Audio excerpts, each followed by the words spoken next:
Let's see here. Where is it? Oh, wait. It might be working. I don't know. Let's see here. Oh. Okay.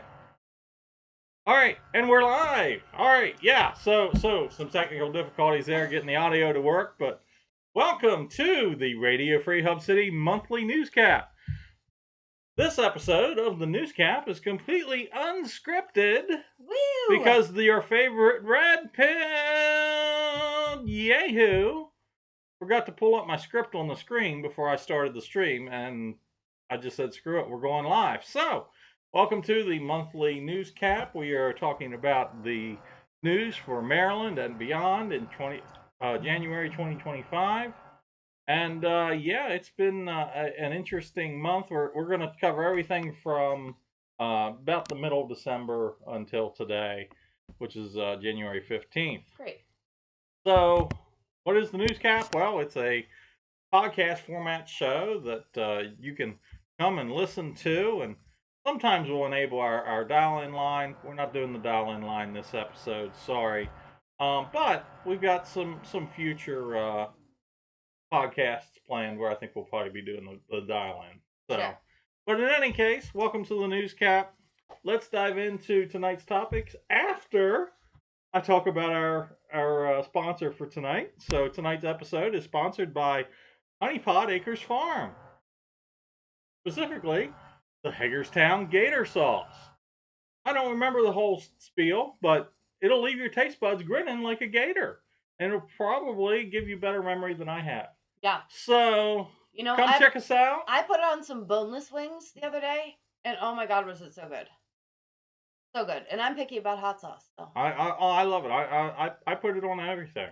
We've got and we've also got a second hot sauce as well, which is our sweetened hot sauce. Mm-hmm. And it's absolutely delicious as well. Wonderful. We're actually going to have some recipes coming up here. Yes. That's going to use some Honeypot Acres products, especially some of our peppers. And by the way, this year we are going to be specializing the farm in peppers because that seemed to be what grew the best here because, you know, we suck at watering plants apparently. Yeah. But peppers don't care. So, yeah. So Honeypot Acres Farm, come give your food a wild side. And that's all I got to say on that because, once again, I forgot all my scripts. I'm glad we didn't have a real sponsor and this is my own company. Oh, well. So, what do we got for tonight's episodes? Well, the very first thing that I want to talk about real quick is Hagerstown City Council approves police staffing expansion and also reviews an anti-camping ordinance. Now, I don't believe the anti-camping ordinance has been approved yet, but they're investigating it. So, most importantly, the city of Hagerstown is expanding their police staffing, which is a fantastic thing. So glad to hear that because that's the first step in addressing some of the crime issues they've been having. Yeah. So, but then there's the anti-camping ordinance. Now, what is the anti-camping ordinance? Well, it would prohibit camping on publicly owned property in the city of Hagerstown. So, I'm sure that people are very aware that there is a homeless issue in Hagerstown. Yeah.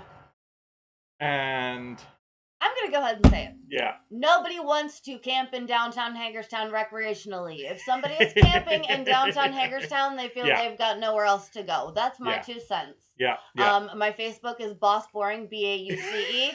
If you've got an issue with that, you could take it up with me. This is not both of us. This is just me saying. Anyway, please continue. No.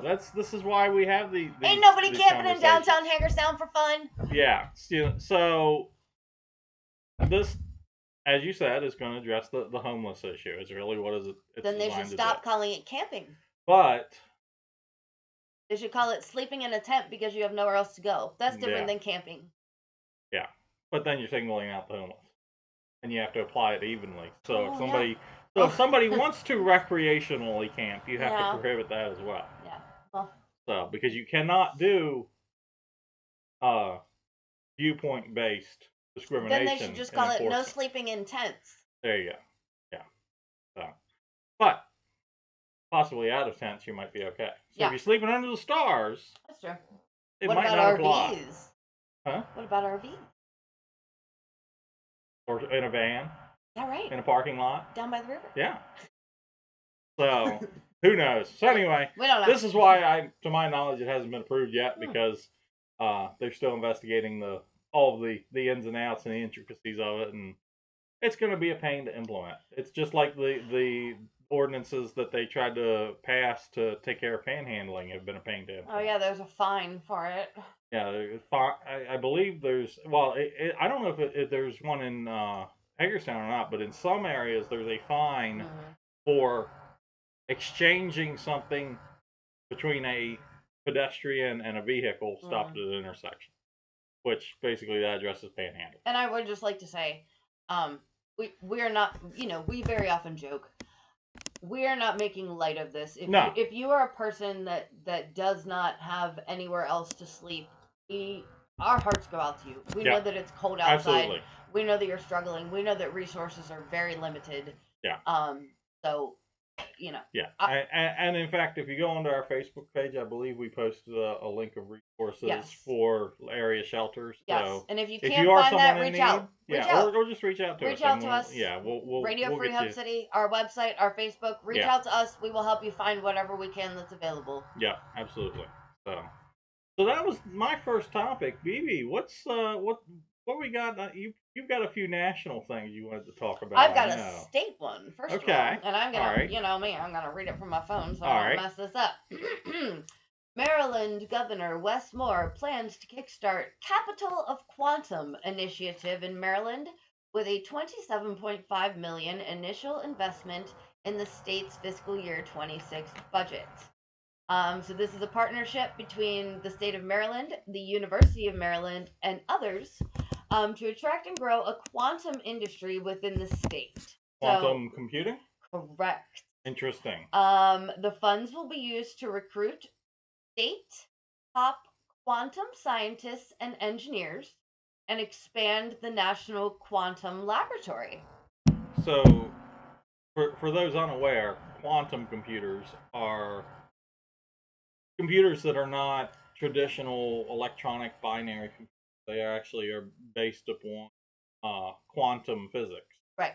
And the theory is that you'll be able to eventually, once these quantum computers are working better and more accurately, that they'll be like millions of times faster than current computers. And they anticipate that the data center for this will be 100,000 square feet. And that brings up the Maryland Piedmont Reliability Project battle that the state's currently waging, and the problem that we're facing here in the state is that we've implemented so strict regulations on electricity production within the state as far as how the environmental impact needs to be. And because of those restrictions, what we're end up seeing is now we've got power companies that are running power lines from out of state through Maryland, not even into Maryland, but through Maryland to other states, just to take advantage of cheaper electricity. But then some of these power lines are then going to be intended for Maryland data centers. Yes. Specifically in the Frederick area, from what I've been told. And Microsoft actually put Bosch on their quantum data center, as it was not in Maryland, but they were not sure that the infrastructure, the energy infrastructure, could actually support that. So that's going to be something that, obviously we're going to do a little math on here. Well, and there was actually a announcement today that the Department of Energy is going to be investing several $1 million. I forget how many millions. It was, I want to say 28, but don't quote me on that. And I don't know if that was right. It's on our front page. But there was a Department of Energy is going to be creating a grant to basically fix some of these power problems. Right. So it's not a grant for running the power lines. It's a grant for figuring out how to fix the problems. Right. So, interesting stuff. Very. So, what else do we have? Well, several new businesses opened this week here in Hagerstown. One of them was a a balloon bar boutique. Okay, and it's called Balloons by Mensa. All right, it opened up about a month ago, back in the middle of December, in downtown Hagerstown, and they specialize in latex-free, Cool. basically balloon arrangement for events or what have you. So, and all of their balloons are biodegradable materials, adhering to sustainable practices. And I just thought, what a cool, unique business. And this Very was much actually a so. success story from the Hagerstown Community College's business incubator program. Correct. So bravo to Hagerstown Community College and for having such a cool little business. Yeah. So yeah. Um, so BB, what else you got for us? Well,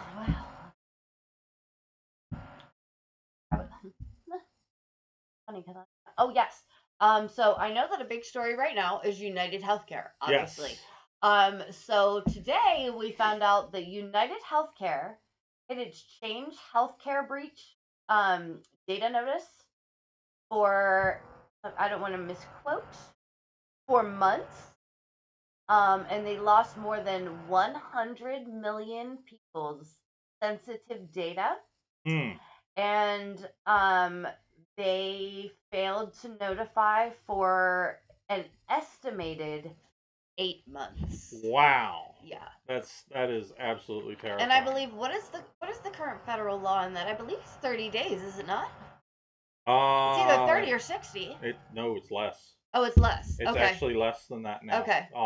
Yeah. Well, 8 months. I want to say it's supposed to be 2 weeks now. Okay, that's what I thought too. Is what the SEC. So there's a couple different sets of rulings. Yeah. The SEC actually requires a very almost immediate notice Yes. to stockholders. And this says that after 4 months, um, they said that they had received a copy of the stolen files, but it was not even 3% of the stolen files, and it was only California, Massachusetts, New Hampshire, and Nebraska. Okay. So then this December, they were kind of just like, oh, whoops, because the Attorney General sent further inquiry because he never received proof of that. Yeah. So it seems that for almost an entire calendar year, they knew that 100 million people's stuff had been breached, and so there we are. So I guess this is a good time to talk about the story that we're working on for Washington County. Right. So I'm sure everyone is aware by now that back in 2022, Washington County had a major cybersecurity incident in that all of their systems were no longer available. Right. And there's been a lot of, I don't want to say secrecy, but just not a lot of disclosure as far as what happened. Right. We here at Radio Free Hub City have finally obtained the information about the cybersecurity incident, and we're currently working on an article on it. But I wanted to go ahead and give all of our listeners and viewers here the highlights now. So, when the incident occurred, it was indeed a ransomware attack. The attack happened through exploiting of a vulnerability which was being very commonly exploited at the time called Log4j, which was exploiting of a logging service.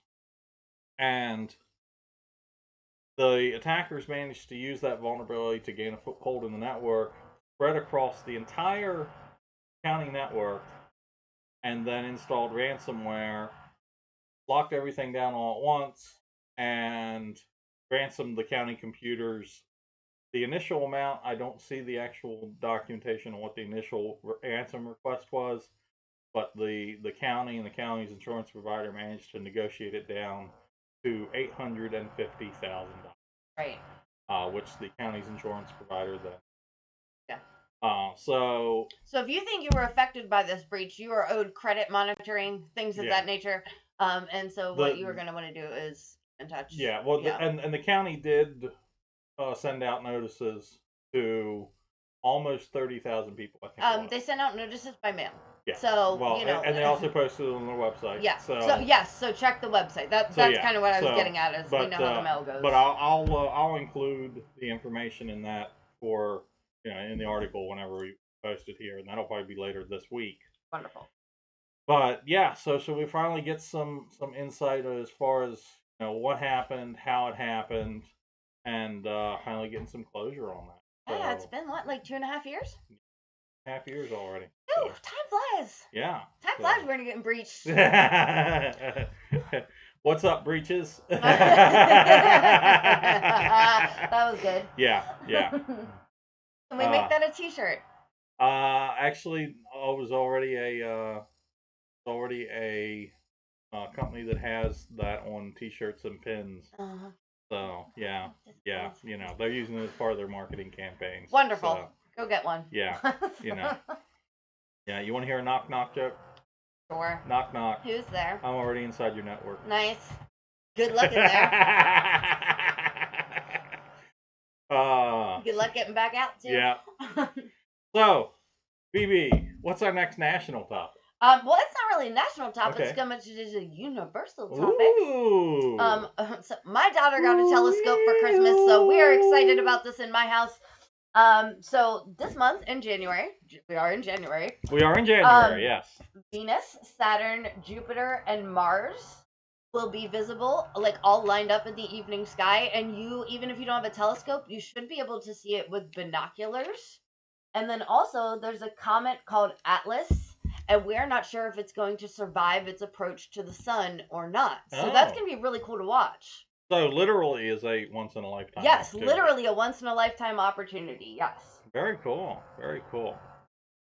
So, all right. Well, what else do we got here? I would like to shout out to our merchandising manager, our birthday girl, but also our latest news writer who has been writing some fantastic stories for us. Shout out to Melissa Buckler, because she's doing a wonderful job.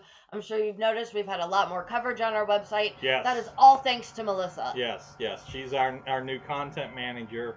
Big shout out to Melissa. Thank you so much for everything that we're doing. Absolutely. And it shows, and it really has improved. It really does. Our overall coverage. Before I was managing to provide local coverage, but now we're providing a lot more overall regional and even national coverage now. And we spend a lot of time doing research. So sometimes it's difficult to, and we both work other jobs, so it is just fantastic to have somebody to stay on top of the headlines and make sure that you guys get the news that we need right at the minute, and we thank her so much for that. Well, and she's actually processing all of our press releases now, and she's also this is pretty neat. She's using a couple different sites. One of them locally here in Maryland is called Maryland Matters. Yes. And these are nonprofit news sites that allow you to republish their articles as long as you follow the guidelines for republishing and give them appropriate credit. So, big shout out to Maryland Matters and all of and State Line, which is the larger organization. Big shout out to them for their national coverage, because otherwise we'd be paying thousands of dollars per month for an Associated Press publishing right. And I'm happy to support a nonprofit for sure. Instead of a large corporation. For sure. Because those are the people that care the most. Yeah, exactly. And at the end of all of our articles, there is a link to go out and donate to those individual organizations that provide that external coverage. So if you liked an article, please click one of the donate links. Go donate to that organization. Yes. Because the whatever we get most.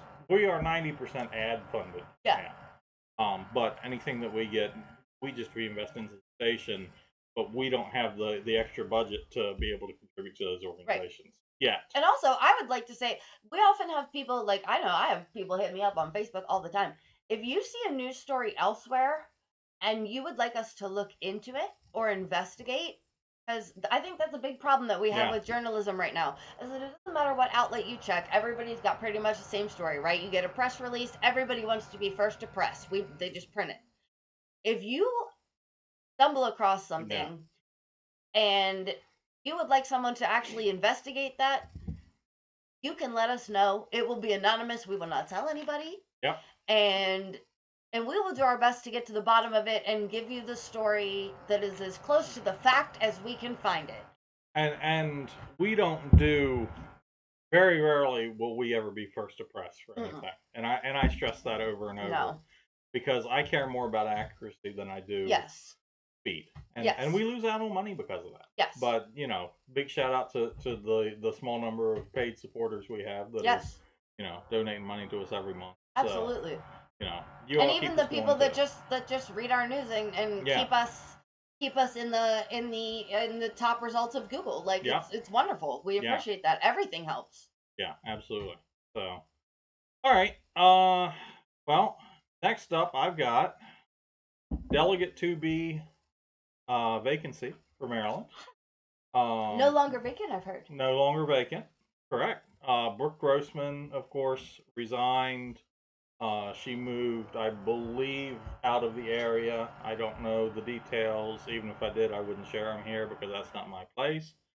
But needless to say, that opened it up. There were originally 6 applicants. One of the applicants then dropped down and was no longer a candidate. I don't know what the reason for that. But then out of the 5, Matt Schindler, who's former Hagerstown City Council, was selected by the Democratic Central Committee to fill that vacant seat. So huge congratulations to Matt Schindler. He is a geek like me, in case you didn't know. And yeah, so yeah, and I've been chatting with Matt a little bit, and I'm looking forward to seeing what he's going to do for the state of Maryland.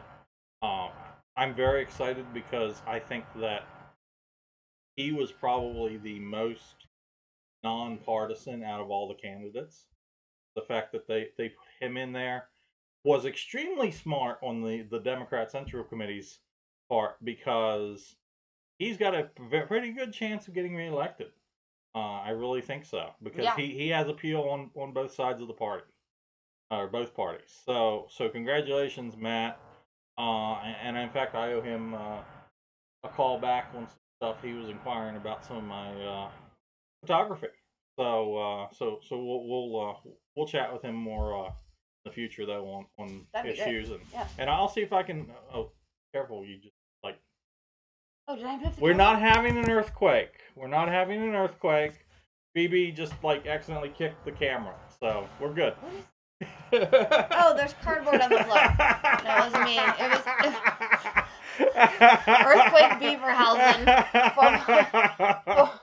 Oh, I love it. I love it. I love it. All right, hang on. Let me try to. I am a disaster. There we go.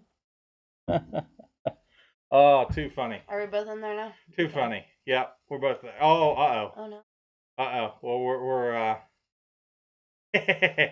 we're flickering now. So I call it cataclysm. Yeah, that's not good. All right, well, we good? you know, we'll figure it out. I think. Okay. I don't know. We'll see. I think we're okay. All right, great. But in any case, yeah. So big congratulations to him. BB, what else you got for us? I have one other story. Okay. Listen. So orcas are my favorite of the animals. Orcas. Okay? Orcas, yes, and they are actually they are sentient beings. And they have a part of the brain that we do not have that is in the communication sector. So we're not sure how that works. We know that they can communicate over 100 miles without making a sound. Okay. So there's an orca, the southern resident orcas, that's the Pacific Northwest. They're extremely endangered. And 2 years ago, people saw a story where one of the mothers had a calf and calf passed away. Okay. And she carried it for over 2,000 miles while it was, and she had a new calf last week. Okay. Which we were all celebrating. That calf also passed away, and she is now repeating the process. And one of the main reasons that these orcas are endangered is because they are starving, and that is directly due to Snake River dams. Okay. And so the previous administration did not want to those dams. Okay. to increase the salmon flow. But President Trump, whenever he is inaugurated, said he is actually having experts conduct a study because he thinks it might be in the best interest to Hmm. either reroute or breach the dams Interesting. entirely. So that Interesting. is exciting, because that's a very endangered Very interesting. population, and they're most, other than Keiko from Free Willy, Okay. he was from that pod, but also so was Lolita of the Miami Seaquarium, who was Okay. almost freed last year and passed away. So Okay. here's hoping. And Very the good. only other story I had other than that was the scary Amazon data breach. The scary Amazon data breach. Scary Amazon data breach. Tell us about that. So the Amazon Web Services, they have had a ransomware attack, and according to experts, and I quote, the attack is recovery impossible without payment. And Wow. you know, That's I'm in the terrifying. tech world. You're in the tech world. That is I have never absolutely heard that as like an terrifying. ultimatum, where nobody could figure out Yeah. how to go about this without. So that, I Well, mean, that's where we're at I right guess now. that it probably it's speaks to, so you do all your backups in the same cloud as where your production is. So Right. once they've compromised Well, everything, so the problem that I see with this one is that the UK government, United Kingdom, yeah, has actually said, I don't want to misquote this, um, they have made ransomware payments illegal that could impact right. victims of such cybercrimes. So, because Amazon Web is global, that is actually going to So if come you're into hosted in play. UK, Correct. you're hosted in UK data center, you can't actually Correct. pay to unlock. That is Wow. correct. So that is the problem there. Well, Yeah. that I suspect that's eventually coming here in the US. Oh, for sure. For I sure. For really sure. For think sure. so. Yeah. So, For sure. wow. Okay, very scary. Yeah. Very scary. Super scary. So speaking of business, all right, we'll talk about something a little bit more close to home here. And that was, so back on December 18th, there was a break-in at a local business called Simple Pleasures. Yes. Now, Simple Pleasures, they sell various recreational products. Yes. That's They sell a lot of things in Yeah, there. Yeah. They're but technically a smoke shop, but they have yeah, they're lots a of smoke beautiful. shop. They have beautiful things in there too. They have lots of glassware. They've got magnets. They've got backpacks. They've Yeah. got T-shirts. All kinds of cool. There's something for everybody in there for real. So we were provided the security camera footage. Yes. And it is absolutely hilarious. Yeah. So you've got one guy that's wearing an overpriced Hurley hat. Now the Hurley hats, they're like what, $50 a piece I or know, and that some hurt my soul because I love ridiculous Hurley, but amount. yes, they Okay. are. So yeah. And jeans that were like extremely tight. Like I'm sure the guy's voice was a several octaves high just because of how tight his jeans were. They were Yeah. definitely skinny jeans. Yeah. And then another guy wearing a very silly looking beanie. Mm-hmm. All right, and these two guys, It they reminded me, decide. who's the guy in Bazooka Joe with the Yeah, I don't know. I on don't the know. comics? Yeah, but Yeah. I know what He's you're got the talking about. turtleneck Yeah, up over yeah. his yeah. So these two gentlemen decided around 2 a.m. to break into Simple Pleasures, and they break in, they run through the store, and the guy in the beanie is an absolute klutz. Yeah. And he just drops half the stuff that he was trying to steal, Right. because he trips over his own 2 feet Right. trying to exit the store. So if you haven't already, go check out our video of it. It's on our Rumble channel. It's also Yes. on our website in the article. The article is titled "Clumsy Thief Drops Merchandise While Fleeing Hagerstown Business." Yes, and anyone with information is asked to Yes. contact Sheriff's Department. And I personally would like to say that I attended the Simple Pleasures annual block party over the summer, and it was one of the most wonderful community events Yeah. that I've attended in Washington County. And so Yeah. I just think that this is such a terrible shame. The owner actually works at Mac Okay. Volvo. So, Okay. I mean, these are hardworking Yeah. community people. They do not overcharge. I mean, I know what the items that they sell cost, and I know what they sell them for, and the profit margin is Very minimal. small. They care immensely about the community, so I would personally appreciate it. We would personally appreciate it if the community would care back for this business and see what they can do to help. So go check out the video on our website or on our Rumble. Go laugh at these idiots. Oh yeah, for sure. Okay. If you know them, tag and if them. you know these idiots, Yeah. all right, please feel free. Call up sheriff's office, tag them, Yeah. and let them know that everyone is laughing at them. Yeah. I'm For sure. perfectly Tag them. good with that too. Tag them. But yeah, so please go check out that video. Yeah. Other than that, a similar thing happened at Dual Highway Liquors. Did it? Yes, Did Dual it? Highway Oh, Liquors. wow. And apparently, one of the people that was a suspect had the nerve to comment on the post. So, of course they did. Yeah. Of course they did. so But so in a related story, oh boy. in so back in actually the past 6 months, Hagerstown Police Department has actually been running an operation called Operation Blue Light Special.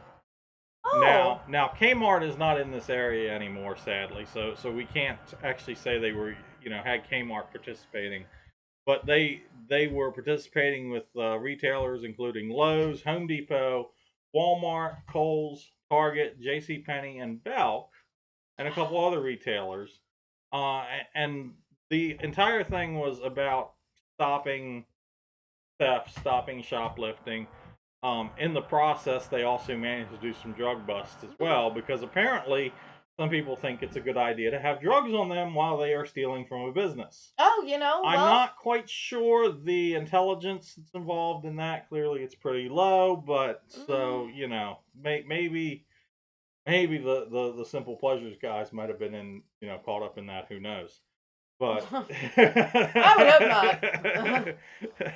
not. So needless to say, Hagerstown Police making big strides to help clean up the community as of late. So big props to Well, them. hopefully they give just as much effort to the small businesses as they do these large corporations. That would be great. Yes. That'd be Let's great. hope so. Let's definitely hope so. So, and then I got just a couple more things here. One other thing that I personally I'm not a big fan, but Honey Baked Ham Company is finally coming to Hagerstown. I'm sorry, I'm not laughing at that. Okay. I had a flashback. My friend and I asked my chat GPT if you could brulee a ham like Honey Baked Ham with a dab torch. And it told us that you could, but safety first, wear goggles, and do not consume cannabis until after you brulee the ham. Yeah, so yeah, okay. I would highly recommend Honey Baked Ham instead of trying to do it with your dab torch. Instead of being baked while honey baking your ham. Yeah, well, no, it said get baked after. Get baked after. Yeah, that's safe. Safety first. Don't get baked before you bake the ham. That should be their slogan. We should hit them up. Oh yeah, absolutely. So anyway, they will open on February 1st. Well, that's exciting. Just in time for Easter, though. That'll be wonderful. And I believe it's the first 50 people get a year of free ham sandwiches. Hang on, let me check. No, not me either. I ain't camping out for. Oh no, what about the camping ordinance? Yes, so that'll. Well, I don't think they have it in place yet, so they're probably safe. But okay, so as part of the grand opening, the first 50 guests will receive a free year of honey baked ham sandwiches. Wow. So are we trying to compete with Jersey over here? Yeah. So if you want a free honey baked ham sandwich, show up at the end of January the night before, because there's people going to be camped out to get their free freaking sandwiches. If the ordinance first. Yeah, but make sure the ordinance isn't in place first. My goodness, the conflicting information. And then the last thing I'm going to touch on actually speaks about ordinances. Oh no. Oh no! Oh yes! Oh yes! You know what is coming. I know. You know what is coming. So this past week, Washington County held a public hearing regarding proposed zoning changes, which have the potential to threaten property rights across creeks across the county. And I got up and. Disclaimer, all this is my personal opinion that I expressed at the meeting. But I got up and I basically said that this is eerily similar to the zoning changes that were put into effect by the Monocacy River Board Mm-hmm. in Frederick County, which threatened a land grab of Frederick County residents. Right. And the concern here is that it's rezoning agricultural land to environmental conservation. So right now, agriculture is the exact same zoning, exact same land use in agricultural district as it is environmental conservation, but we don't know what tomorrow is going to bring. Right. So my concern here is that by rezoning to environmental conservation, we're opening the door that a decade from now, somebody may decide, you know what, we've got this environmental conservation zone. Let's save the world from cow farts. Well, you know. And by the way, I see that our video is absolutely completely glitching out right now. So clearly I'm not supposed to talk much longer on this, but Stop it. It's a bad camera. Yeah, Stop it. Yeah. So apparently we're gonna have to get a new camera, which is okay because I've got 2 spares, so that's okay. But yeah, so in the meantime, enjoy the psychedelics here. So you know, whatever. Yeah. So anyway, so that was my last topic for the night. Phoebe, have you got anything else for us for the night? Okay. All right. Well, in any case, I'm going to get off of here before our equipment decides to permanently break and you lose our signal completely. So, but on behalf of all of us here, let me make a mess. But good night. So, on behalf of everyone here at Radio Free Hub City, we thank you for watching. And that's gone. Now it's gone. The camera is done. Oh. All right. Awesome. Woohoo! All right. Well, rest in peace, camera. Thank you, everyone, for watching tonight. Y'all have a fantastic night, and we'll see you next time.